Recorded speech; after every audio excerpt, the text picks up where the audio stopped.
세계 해운량의 12%가 하루아침에 사라졌습니다. 아무도 예고하지 않았습니다. 아무도 막지 못했습니다. 홍해가 닫혔다는 건 단순히 뱃길 하나가 막혔다는 뜻이 아니었습니다. 중동의 석유가 아시아로 흘러가던 가장 빠른 혈관이 잘린 것이었죠. 저는 워싱턴의 해양안보 싱크탱크에서 22년을 일해온 분석관입니다. 이름은 에단 콜브룩, 전직 국방부 산하 대외해양위협평가팀에서 자문을 맡았던 사람이죠. 웬만한 위기는 숫자로 읽고, 숫자로 예측하고, 숫자로 끝냈습니다. 그런데 그날 보고서 마지막 장을 넘기는 순간 손이 멎었습니다. 대한민국이 홍해 항로를 재개하겠다고 했습니다. 이미 전 세계가 포기한 그 길을 혼자서 다시 열겠다고 나선 겁니다. 그날 회의실에는 21명이 앉아 있었습니다. 미국, 영국, 독일, 네덜란드에서 온 해양안보 분석관들이었죠. 테이블 위에는 아라비아해부터 수에즈 운하 입구까지 이어지는 항로 지도가 펼쳐져 있었습니다. 지도 위에는 붉은 표시가 5군데나 찍혀 있었습니다. 드론 확인 구역, 대한미사일 발사 의심 수역, 기뢰 탐지 가능 구간. 이 바다는 이미 전장이 되어 있었습니다. 세계 주요 해운사들은 이미 답을 내놓은 상태였습니다. 희망봉 우회. 그것이 유일한 선택지였습니다. 운송 시간이 열흘 넘게 늘어나고 비용이 치솟아도 어쩔 수 없다는 거였습니다. 살아서 돌아오는 게 먼저라는 논리는 틀리지 않았습니다. 문제는 호르무즈였습니다. 홍해가 막힌 것만으로도 충분히 나빴는데 호르무즈 해협까지 긴장이 고조되기 시작했습니다. 중동산 원유 의존도가 높은 나라들, 특히 한국 같은 나라들은 이중으로 압박을 받고 있었습니다.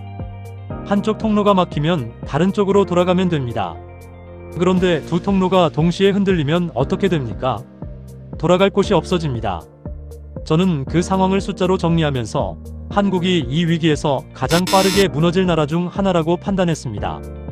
에너지 수입 의존도 94%, 원유 해외 조달 비율 사실상 100%에 가까운 나라. 선택지가 없는 나라였습니다. 그러다 보고서 마지막 장이 돌아왔습니다. 처음엔 오탈자인 줄 알았습니다. 대한민국 정부 보호하에 홍해 항로 재개 검토. 회의실은 2초쯤 완벽하게 조용해졌습니다. 그리고 웃음이 터졌습니다. 영국 해운보험 컨소시엄의 마커스 헤인이 가장 먼저 반응했습니다. 자원도 없는 나라가 세계 최고 위험 수역에 깃발을 꽂겠다는 겁니까? 보험도 안 됩니다. 아예 불가능한 이야기예요. 미국 에너지안보 특별자문형 리처드 벨도 고개를 저었습니다. 국내 정치가 어려울 때 이런 선언이 나오죠. 다음 달이면 조용해질 겁니다. 저도 같은 판단을 내렸습니다. 무모한 선언이었고 데이터가 그걸 뒷받침하고 있었습니다. 그런데 문장을 다시 읽으면서 이상한 게 하나 걸렸습니다. 진입이 아니었습니다. 재개였습니다. 처음 들어가는 사람은 진입이라는 말을 씁니다. 원래 다니던 길을 다시 여는 사람은 재개라는 말을 씁니다. 이 바다에서 세계 대부분의 나라가 발을 뺀 마당에 한국은 왜 처음 가는 사람처럼 굴지 않았을까요? 작은 차이였습니다. 단어 하나였습니다. 그런데 그 단어가 이상하게 마음에 걸렸습니다. 저는 회의실 웃음소리 속에서 혼자 조용히 그 단어를 다시 들여다보고 있었습니다. 마커스는 커피를 홀짝이며 한마디 더 얹었습니다. 이런 걸 동양식 체면 정치라고 하는 겁니다. 선언하고 조금 버티다가 슬그머니 철수하죠. 우리가 몇 번을 봤습니까? 리처드도 고개를 끄덕이며 말했습니다. 한국은 결국 미국 없이는 움직이지 못합니다. 우산 없이 비를 맞겠다는 건데 그게 가능하겠습니까? 저는 두 사람의 말에 동의하면서도 시선을 보고서에서 떼지 못했습니다. 왜 이 나라는 재개라는 단어를 선택했을까요? 성공 확률이 낮은 걸 모를 리 없는 나라였습니다. 숫자를 읽을 줄 모르는 나라도 아니었습니다. 그런데 왜 포기한 바다 앞에서 마치 자기 집 문을 다시 여는 것처럼 이야기하고 있었습니까? 저는 그날 회의실을 나서면서 분석관으로서의 자신에 찬 확신을 가지고 있었습니다. 한국의 이 선언은 2달을 넘기지 못할 것이다. 데이터가 그렇게 말하고 있었고 저는 22년간 데이터가 틀린 걸 본 적이 거의 없었습니다. 그런데 복도를 걷는 내내 그 단어 하나가 머릿속에서 지워지지 않았습니다. 재개. 포기한 바다를 다시 열겠다는 나라. 처음 가는 곳이 아니라는 듯 말하는 나라. 저는 그 확신을 품은 채 엘리베이터에 올라탔습니다. 하지만 무언가 작고 불편한 것이 제 판단의 가장자리에 조용히 달라붙어 있었습니다. 데이터는 거짓말을 하지 않습니다. 저는 그 믿음 하나로 22년을 버텨온 사람이었습니다. 그래서 한국의 선언이 공허한 외침인지 확인하는 방법도 알고 있었습니다. 말이 아니라 숫자를 보면 됩니다. 정부가 선언을 해도 기업이 움직이지 않으면 그건 쇼입니다. 저는 회의실을 나온 다음 날부터 자료를 추적하기 시작했습니다. 한국 정유사들의 원유 조달 계획, 해운사들의 선박 운용 기록, 보험사들의 인수 조건 변화. 이런 위기 상황에서 기업들이 움직이는 방식에는 공통된 패턴이 있습니다. 정부가 발표를 하고 기업들이 눈치를 보고 실무 조율이 시작되고 그러고 나서야 현장이 바뀝니다. 빠르면 몇 주, 느리면 몇 달이 걸리는 순서입니다. 그런데 한국은 순서가 달랐습니다. 정부 발표가 나오기도 전에 기업들이 이미 움직이고 있었습니다. 주요 정유사 중 하나가 중동 조달선을 조정한 흔적이 발표 이전 시점부터 나타났습니다. 선봉 예약 패턴도 이상했습니다. 위험 구간 통과를 전제로 한 듯한 항로 수정 흔적이 공식 발표보다 먼저 찍혀 있었습니다. 저는 처음엔 날짜 오류라고 생각했습니다. 기록을 다시 확인했습니다. 오류가 아니었습니다. 그때 국제에너지 전문 기자 한혜린이 제 옆에 앉았습니다. 싱크탱크 브리핑에 취재차 들어온 기자였는데 제가 들여다보는 자료를 보더니 먼저 말을 걸었습니다. 그 데이터 이상하죠? 저도 처음에 그랬어요. 저는 짧게 대꾸했습니다. 기업들이 왜 발표 전에 움직였는지 설명이 안 됩니다. 한혜린은 잠깐 웃더니 말했습니다. 한국은 이런 식으로 움직여요. 겉으로는 갑자기 결정한 것처럼 보여도 안에서는 오래전부터 준비하거든요. 정부가 발표하는 날은 사실 마지막 날인 경우가 많습니다. 저는 그 말을 들으며 속으로 비웃었습니다. 기자들은 이런 식으로 이야기를 만들어내는 습관이 있습니다. 드라마틱하게 보이게 하려고 패턴을 과장하는 거죠. 그런데 조노선 리드가 끼어들었습니다. 미 해군 출신의 민간 군사자문관인 조노선은 보고서를 한쪽으로 밀어내며 말했습니다. 에단, 보고서 말고 이걸 봐요. 조노선이 내민 건 항로 수정 기록과 교대표였습니다. 선박 승무원 교체 일정, 연료 보급 계획, 위험 구간 대응 매뉴얼 개정 날짜. 저는 천천히 그 자료를 들여다봤습니다. 이게 언제 수정된 겁니까? 정부 발표 3주 전입니다. 저는 잠시 말이 없었습니다. 3주 전이면 아직 국제사회가 홍해 상황을 단기 악화로 분류하던 시점이었습니다. 대부분의 분석기관은 그때까지만 해도 수개월 내 안정화 가능성을 열어두고 있었습니다. 한국이 이 자료들을 수정하기 시작한 건 국제사회가 본격적으로 위기를 인정하기도 전이었습니다. 저는 유태준이라는 이름을 그때 처음 확인했습니다. 한국 국내 정유사 위기 대응 본부장이었습니다. 그가 서명한 내부 검토 문건의 날짜가 정부 발표보다 훨씬 앞서 있었습니다. 이건 기업이 정부를 따라간 게 아니었습니다. 이미 한 몸처럼 같은 방향을 보고 있었던 겁니다. 조노선이 팔짱을 끼며 말했습니다. 누군가 미리 판을 짜놓지 않고서는 이 속도가 나올 수가 없어요. 정부 따로, 기업 따로 움직이는 나라였으면 이 타이밍이 절대 안 맞습니다. 저는 그 말을 부정하고 싶었습니다. 하지만 숫자가 이미 말을 하고 있었습니다. 저는 반박할 논거를 찾았습니다. 우연히 타이밍이 맞았을 수도 있습니다. 위기 대응 매뉴얼을 정기적으로 갱신하다가 이 시점과 겹쳤을 가능성도 있어요. 조노선은 피식 웃었습니다. 그렇게 믿고 싶으면 믿어도 됩니다. 그런데 에단 3주라는 선행 시차가 우연이라면 그 우연이 기업 세 곳에서 동시에 일어난 건 어떻게 설명할 겁니까? 저는 잠시 입을 닫았습니다. 한혜린이 조용히 덧붙였습니다. 저도 처음엔 믿기 싫었어요. 한국 기업들이 그렇게 빠르게 움직인다는 게 낯설었거든요. 그런데 취재할수록 이게 반복되는 패턴이라는 걸 알게 됐습니다. 이번이 처음이 아니에요. 저는 그 말에 대꾸하지 않았습니다. 대신 자료를 다시 들여다봤습니다. 보험사 인수 조건 변화 기록도 이상했습니다. 일반적으로 위험 수역에서 보험 조건이 강화되면 기업들은 관망합니다. 그런데 한국 측은 조건이 강화되던 시점에 오히려 내부적으로 대한 조달선을 늘리는 움직임을 보이고 있었습니다. 두려움에 뒤로 물러선 게 아니라 두려움을 예측하고 미리 다른 길을 뚫고 있었던 겁니다.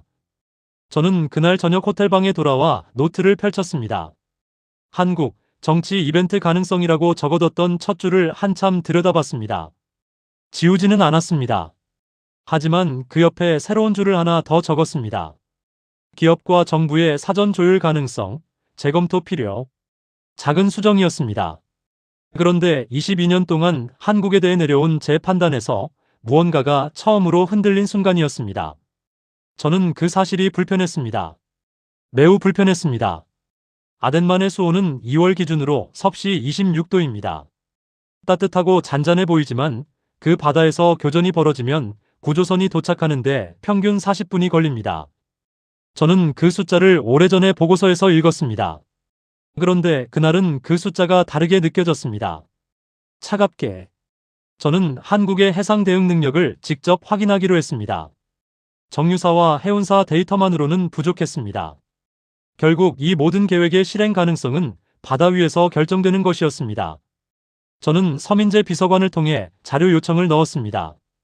대통령실 국가안보실에서 파견 나온 해양전략비서관이라고 했습니다. 솔직히 말하면 저는 그 요청을 넣으면서도 반쯤은 형식적인 절차라고 생각했습니다. 어차피 돌아오는 건 보여주기용 자료일 거라고 봤습니다. 그런데 서민재는 다음날 아침 두툼한 파일을 직접 들고 나타났습니다. 과장이 없었습니다. 화려한 표지도 없었습니다. 교전 기록, 작전 구역 데이터, 대응 절차 문서, 전부 실무 문건이었습니다. 저는 첫 장을 넘기다가 멈췄습니다. 청해부대의 작전 기록이 제 예상과 완전히 달랐기 때문입니다. 저는 솔직히 말하면 청해부대를 상징적 파견 부대 정도로 생각해왔습니다. 분쟁 해역 주변에서 깃발을 꽂고 존재를 알리고 어쩌다 소규모 해적 대응을 하는 수준이라고 봤습니다. 그런데 자료가 말하는 건 달랐습니다. 이 부대는 특정 해역의 질서를 몸으로 익혀온 조직이었습니다. 장기 배치, 반복 작전, 누적된 감시 데이터. 한 번 다녀온 바다가 아니라 오래 살아온 바다였습니다. 서민재는 제가 파일을 넘기는 동안 말이 없었습니다. 저는 아덴만 호위 작전 구간 데이터를 보다가 물었습니다. 이 구간은 몇 회 작전입니까? 서민재는 짧게 대답했습니다. 공개 기록 기준으로 수백 회입니다. 비공개 감시 임무까지 합산하면 그보다 많습니다. 저는 잠시 말을 잃었습니다. 수백 회라는 건 단순한 경험이 아닙니다. 그건 습관입니다. 그건 문화입니다. 그때 박도윤이 들어왔습니다. 청해부대 작전장교라고 소개받았습니다. 군복 차림이 아니었는데도 방에 들어서는 순간 공기가 달라지는 느낌이 있었습니다. 저는 그런 사람을 현장에서 몇 번 봐왔습니다. 말보다 존재감이 앞서는 사람. 박도윤이 그랬습니다. 저는 직접 물었습니다. 현재 홍해 재진입 시나리오에서 민간 선박 보호를 어떻게 설정하고 있습니까? 박도윤은 자리에 앉지도 않고 서서 대답했습니다. 민간 선박은 세 그룹으로 분류합니다. 위험 노출도, 속도, 화물 특성에 따라 호위 우선순위가 달라집니다. 위험 구간 진입 전 최소 20해리 전방에서 감시 체계를 선행 가동하고 위협 징후가 탐지되면 선박 동선 조정이 먼저입니다. 교전은 마지막입니다. 저는 그 대답을 들으며 자료를 받아 적었습니다. 과장이 없었습니다. 허세도 없었습니다. 숫자와 순서만 있었습니다. 이상하게도 그 태도가 더 무거운 압박으로 느껴졌습니다. 자신만만한 사람은 가끔 틀립니다. 하지만 이렇게 건조하게 원칙만 말하는 사람은 이미 그 원칙을 여러 번 현장에서 써본 사람입니다. 저는 그걸 직감적으로 알았습니다. 박도윤이 잠시 멈추더니 말했습니다. 우린 영웅이 되러 가는 게 아닙니다. 끊긴 길을 잇는 겁니다. 딱 두 문장이었습니다. 선언처럼 들리지 않았습니다. 오히려 출근길에 나서는 사람이 하는 말처럼 들렸습니다. 그래서 더 이상했습니다. 저는 그래도 저항했습니다. 분석관으로서의 훈련이 그렇게 하라고 했습니다. 해적 대응 경험과 미사일 위협은 다른 문제입니다. 대한미사일 방어와 드론 대응은 차원이 다른 교전 환경이에요. 과거 경험이 이번에 그대로 적용된다고 보기는 어렵지 않습니까? 서민재가 조용히 끼어들었습니다. 맞습니다. 다른 문제입니다. 그래서 다른 준비를 했습니다. 짧았습니다. 반박이라기보다 확인이었습니다. 저는 그 말을 받아치려다가 입을 닫았습니다. 서민재의 표정에는 방어가 없었습니다. 제 질문을 예상하고 있었고 이미 답을 가지고 있었고 그 답을 굳이 길게 설명할 필요를 느끼지 않는 사람이었습니다. 저는 그런 태도를 두 종류로 분류해 왔습니다. 오만하거나 아니면 진짜로 준비된 사람이거나. 서민재가 어느 쪽인지 그 순간엔 아직 판단이 서지 않았습니다. 조노선은 자료를 훑어보다가 저에게 낮게 말했습니다. 에단, 이 부대는 그 바다를 뉴스로만 본 조직이 아니에요. 저는 고개를 끄덕이지 않았습니다. 하지만 부정하지도 못했습니다. 파일을 덮으면서 저는 한 가지 사실을 받아들여야 했습니다. 한국은 이 바다에 새로 들어가는 나라가 아닐 수도 있다는 것. 이미 오랫동안 이 바다를 경험해온 나라일 수도 있다는 것. 그 생각이 들어오는 순간 불편함이 다시 찾아왔습니다. 저는 그 불편함을 분석했습니다. 왜 불편한지 알고 있었습니다. 내가 그동안 한국의 해상 능력을 너무 낮은 단계로 설정해뒀기 때문이었습니다. 그리고 그 설정이 틀렸을 가능성이 처음으로 진지하게 고개를 들고 있었기 때문이었습니다. 인질 구출 작전이 완료되기까지 걸린 시간은 5시간 41분이었습니다. 좁은 선체 내부, 무장 해적 8명, 억류된 선원 21명. 저는 그 기록을 화면으로 보면서 손바닥에 땀이 배는 걸 느꼈습니다. 회의실 냉방이 충분히 켜져 있었는데도 그랬습니다. 숫자를 직업으로 삼아온 사람이 숫자 앞에서 처음으로 숨이 막혔습니다. 저를 본격적으로 흔든 건 청해부대의 과거 실전 기록이었습니다. 조노선이 서민재를 통해 추가 자료를 요청했고 이틀 뒤 교전 복귀 문서들이 도착했습니다. 저는 처음엔 가볍게 훑을 생각이었습니다. 어차피 해적 대응 수준의 기록일 거라는 선입견이 있었습니다. 그런데 첫 번째 사례를 읽는 데만 1시간이 넘게 걸렸습니다. 그 작전은 단순한 해적 퇴치가 아니었습니다. 납치된 선박, 무장 세력의 저항, 민간인 보호, 제한된 교전 공간, 통신 두절 상황. 이 모든 조건이 동시에 걸려있는 상황에서 한국 대원들은 단계별로 판단을 내렸습니다. 돌발 상황마다 현장 지휘관이 독립적으로 결정을 내렸고 그 결정들이 서로 충돌하지 않았습니다. 훈련된 판단이 아니라 몸에 밴 판단이었습니다. 저는 두 번째 사례를 펼쳤습니다. 세 번째도 봤습니다. 패턴이 반복됐습니다. 좁은 공간, 복잡한 위협, 민간인 보호, 제한된 시간. 이 조건들 앞에서 한국은 매번 예상보다 정교하게 움직였습니다. 실패한 사례도 있었습니다. 그런데 그 실패 기록조차 분석이 달라붙어 있었습니다. 뭘 잘못했는지, 어디서 판단이 어긋났는지, 다음에 어떻게 바꿀 건지. 실패를 부끄럽게 덮지 않고 교재로 쓰고 있었습니다. 조노선이 제 옆에 앉아 자료를 같이 들여다보다가 말했습니다. 이건 이벤트가 아니라 문화입니다. 에단, 이 조직은 실전이 반복되면서 판단 체계가 내부에 쌓인 겁니다. 그게 한두 번 쌓인 게 아니에요. 저는 그 말을 듣고도 바로 고개를 끄덕이지 않았습니다. 해적 대응과 미사일 위협은 본질이 다릅니다. 실전 경험이 있다고 해서 전혀 다른 성격의 위협을 감당할 수 있다고 보긴 어렵습니다. 조노선은 피식 웃었습니다. 지금 그 말이 스스로 믿어집니까? 저는 대답하지 않았습니다. 사실 반쯤은 믿기지 않았습니다. 하지만 인정하면 안 된다는 감각이 더 강했습니다. 인정하는 순간 무너지는 게 하나 있었기 때문입니다. 저는 한국을 오랫동안 이류 동맹국으로 봐왔습니다. 미국의 안보 우산 아래 유지되는 나라, 자체 전략 역량보다는 외부 지원에 기대는 나라. 그게 틀렸다는 걸 인정하는 순간 저는 단순히 한 가지 판단만 고치는 게 아니었습니다. 20년이 넘도록 한국을 잘못 읽어온 분석관으로 스스로를 재정의해야 했습니다. 그게 두려웠습니다. 숫자보다 그게 더 두려웠습니다. 마침 그때 마커스 헤인에게서 연락이 왔습니다. 저녁 식사 자리에서 마커스는 굳이 화제를 꺼냈습니다. 한국이 어떻게 됩니까? 보험도 안 되는 수역에서 자국 선박을 밀어넣겠다는 건데 그게 용기입니까? 아니면 자살행위입니까? 마커스는 웃으며 말했지만 그 웃음 뒤에 정말로 한국을 경멸하고 있다는 게 느껴졌습니다.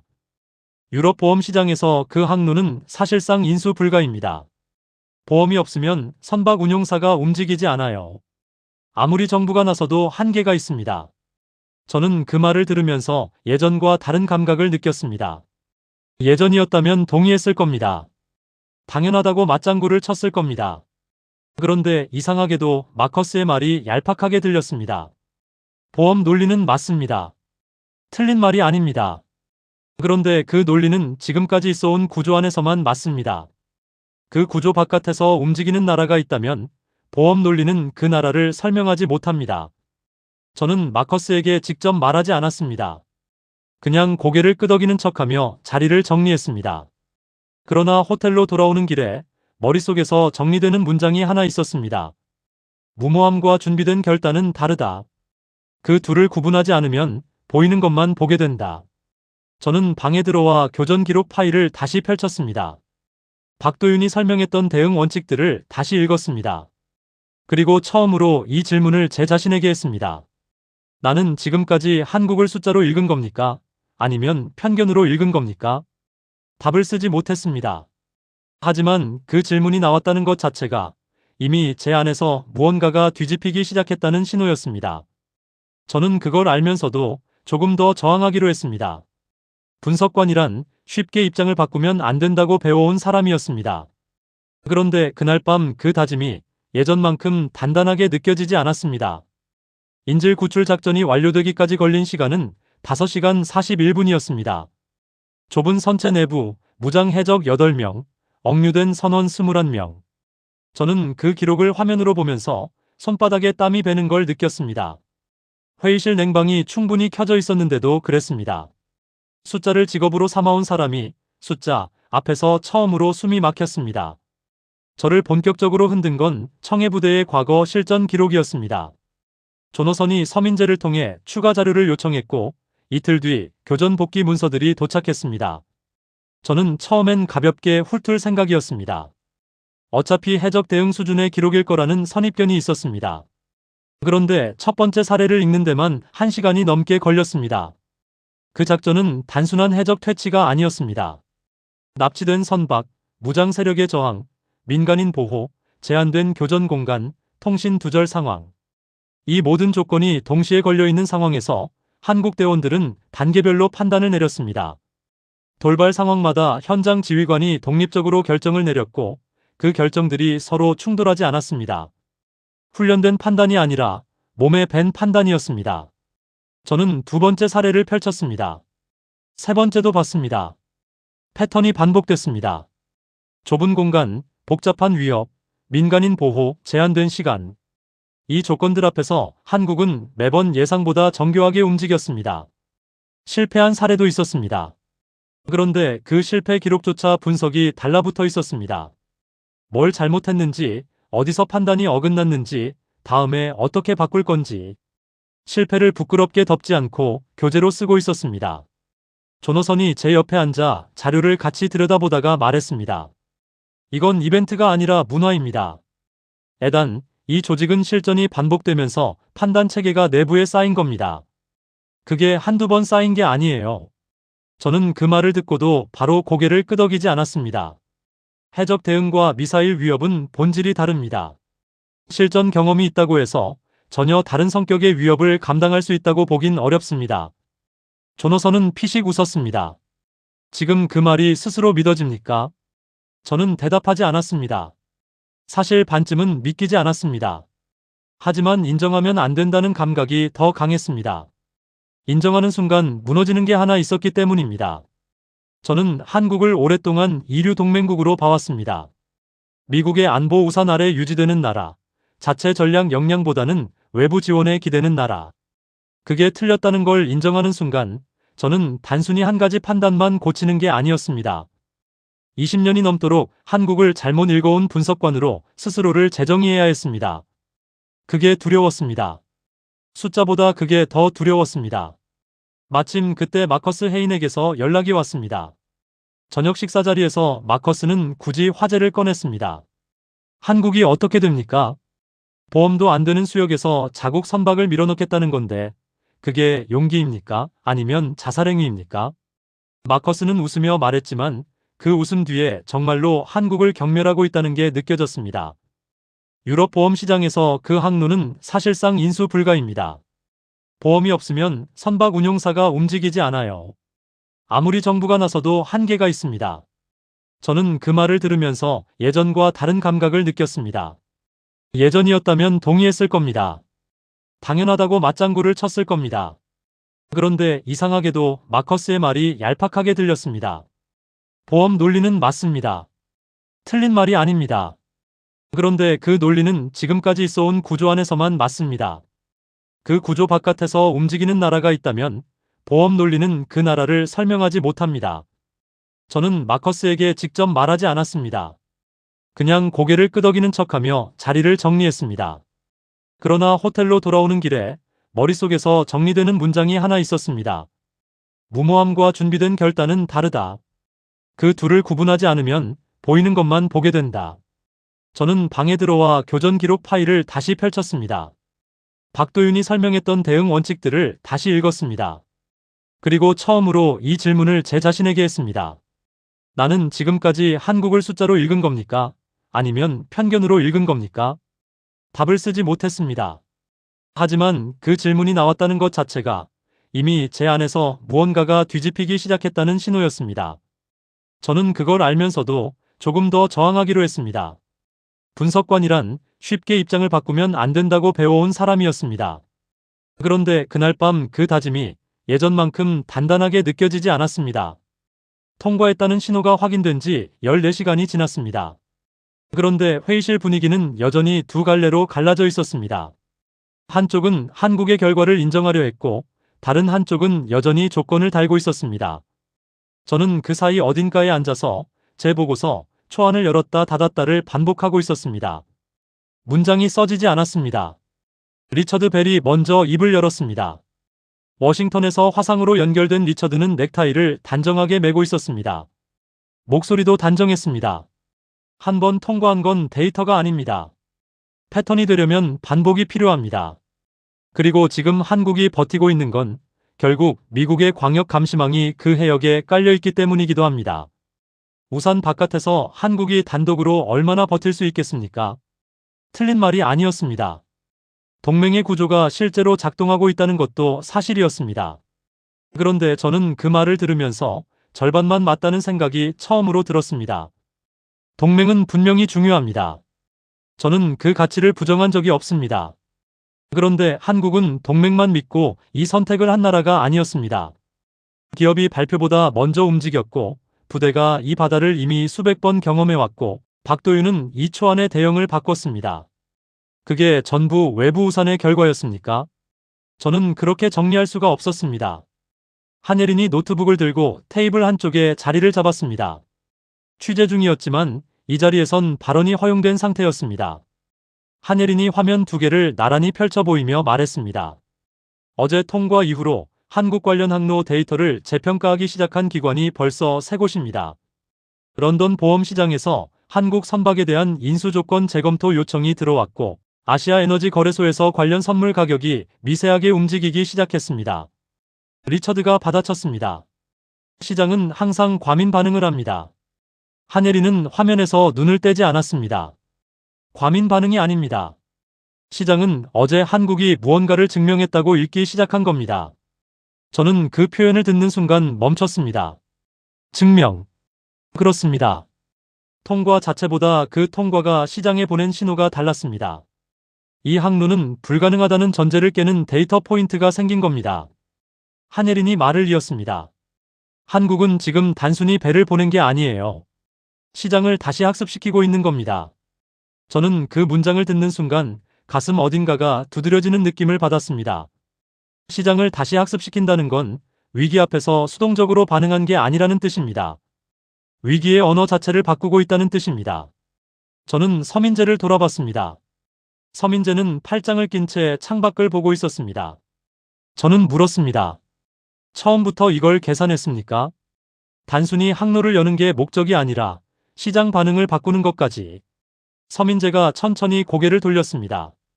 항로를 열어야 살 수 있습니다. 그게 목적입니다. 그리고 살아남는 나라는 시장에서도 다르게 읽힙니다. 둘은 따로 계산한 게 아닙니다. 저는 그 대답을 받아 적지 않았습니다. 그냥 들었습니다.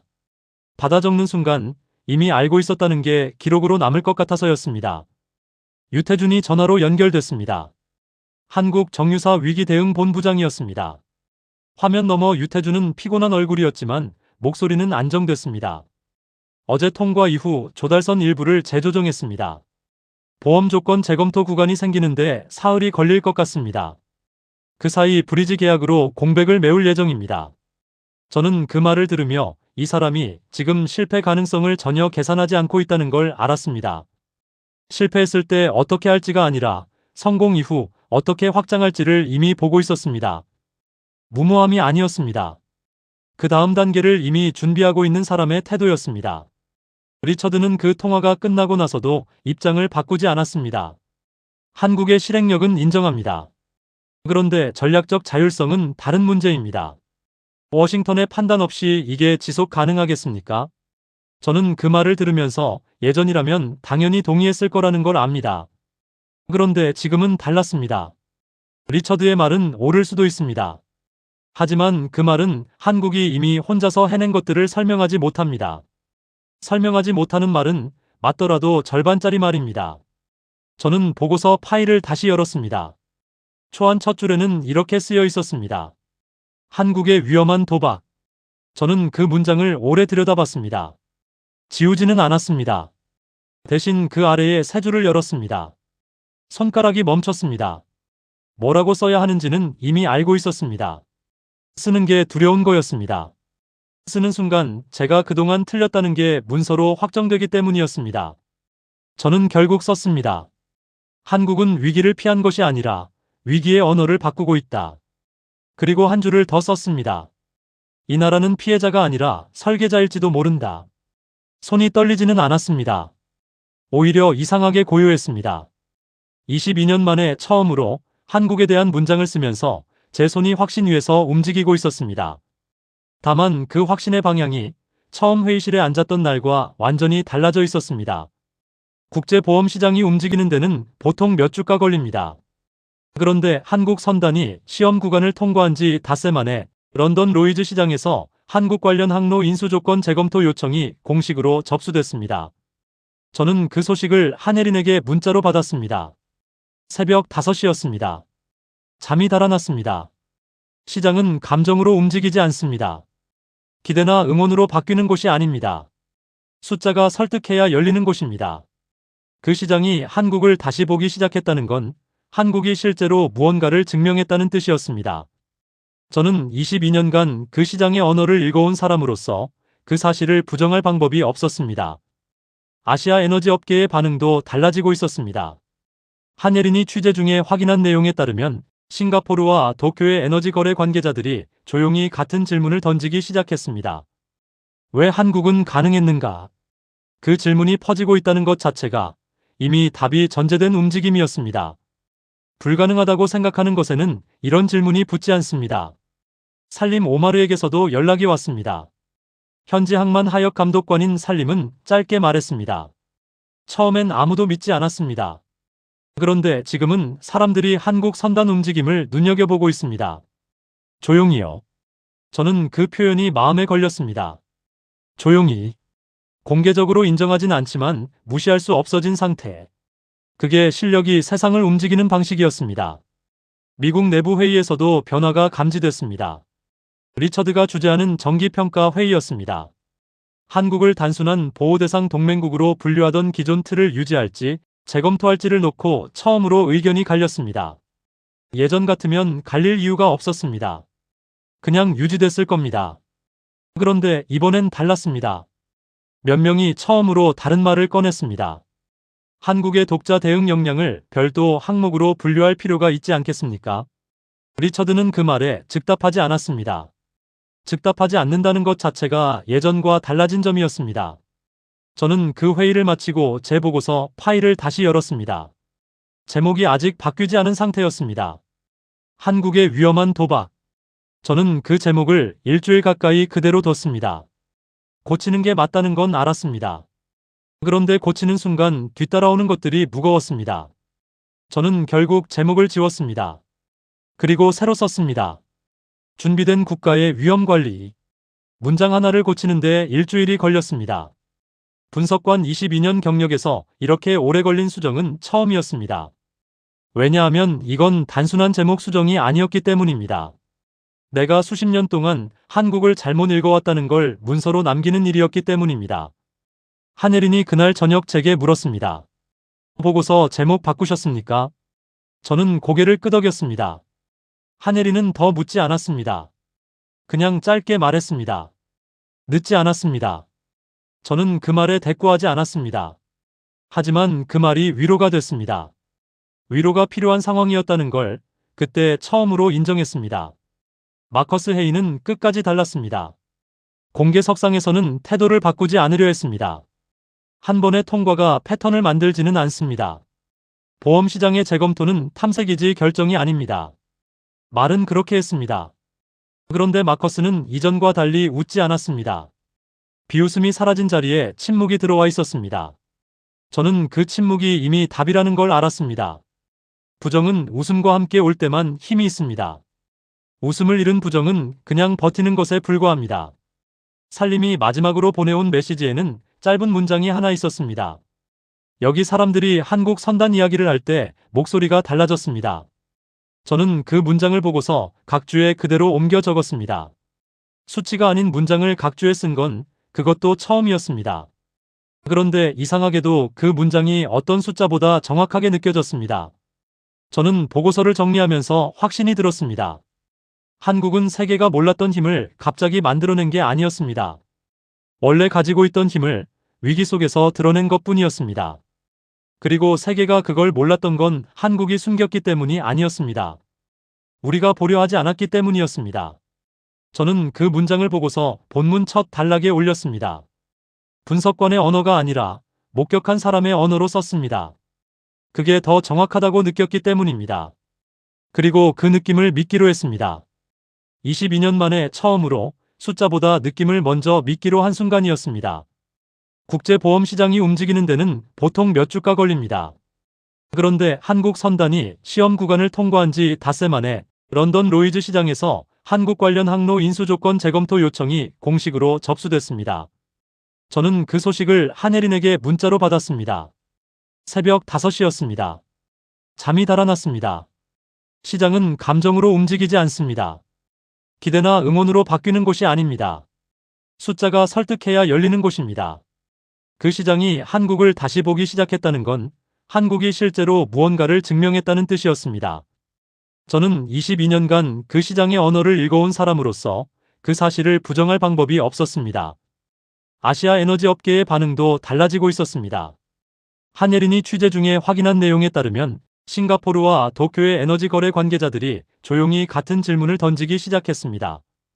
왜 한국은 가능했는가?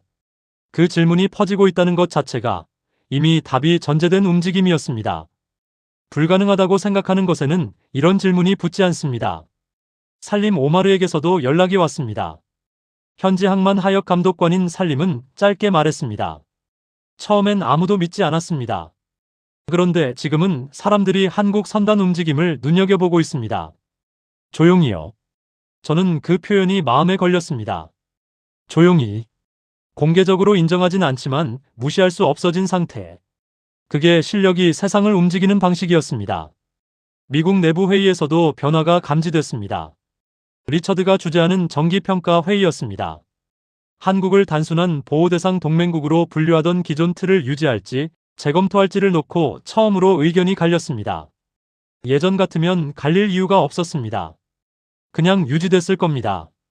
그런데 이번엔 달랐습니다. 몇 명이 처음으로 다른 말을 꺼냈습니다. 한국의 독자 대응 역량을 별도 항목으로 분류할 필요가 있지 않겠습니까?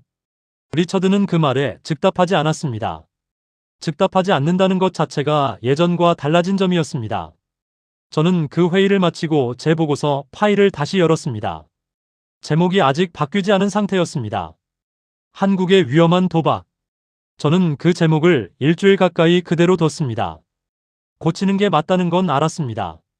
그런데 고치는 순간 뒤따라오는 것들이 무거웠습니다. 저는 결국 제목을 지웠습니다. 그리고 새로 썼습니다.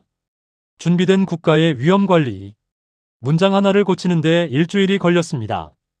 분석관 22년 경력에서 이렇게 오래 걸린 수정은 처음이었습니다.